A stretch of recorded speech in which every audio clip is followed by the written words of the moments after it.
ניהול קניות. מזל לכולם, אני עכשיו הייתי באורבניקה וקניתי דברים לחורף, פוטרים בבית ספר וזה, זה ההתחלה, יש לי עוד מלא עוד קניות לעשות לחורף, אבל אני אראה לכם בינתיים מה קניתי שהייתי באורבניקה, ממש בקטנה. טוב, אז הוצאתי הכל כדי שיהיה לי יותר נוח. אוקיי, אז נתחיל עם הפוטר הזה. אני ממש אהבתי אותו, גם עדעתי אותו. אוקיי, נתחיל עם הפוטר הזה, כמו שאמרתי. זה פוטר שליום יום, ואולי גם כאילו ימי שישי בבית ספר, כי מותר לי, קצת מקושקש כאילו בימי שישי, אז גם, כאילו זה משמש לגם וגם. זה בדיוק אותו דבר, לאותו שימוש, חום, מתאים לי עם התיק, המאחור החלק, אני אוהבת ככה. וזהו, בדיוק אותו דבר. וזה הפוטרים שקניתי לבית ספר.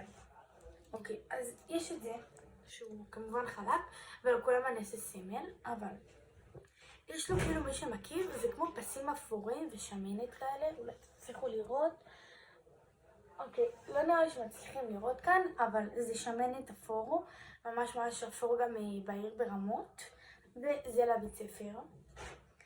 יש לי גם את זה, שחור רגיל, כאילו קלאסי, ליום גם בית ספר. יש לי אותו גם אפור יותר כהה, רק אפור חלק, הכל חלק, זה גם לבית ספר. ויש לי אותו, כל הדברים החומים מתאימים לי עם התיק. ורגע, הנה, אוקיי, אז יש, הנה, אותו. גם הזמנתי האג, נעליים, מי שלא יודע, שקוראים להם האג, וזה יכול להתאים איתם. אז אני אומרת שכאילו חום יכול להתאים עם תיק, זה חום מסוים, אבל זה כאילו הצבע של התיק שלי, זה יכול להתאים. וקניתי גם, כל הערימה פה אני לא מוצאת. אוקיי, אז מצאתי. אז קניתי גרביים, הנה, גרביים כאלה.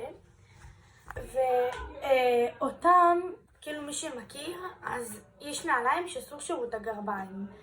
אז קניתי איתם, זה גרבי חצי אבל לא חצי. אני עדיין צריכה לבדוק איך הם יושבות על רגל.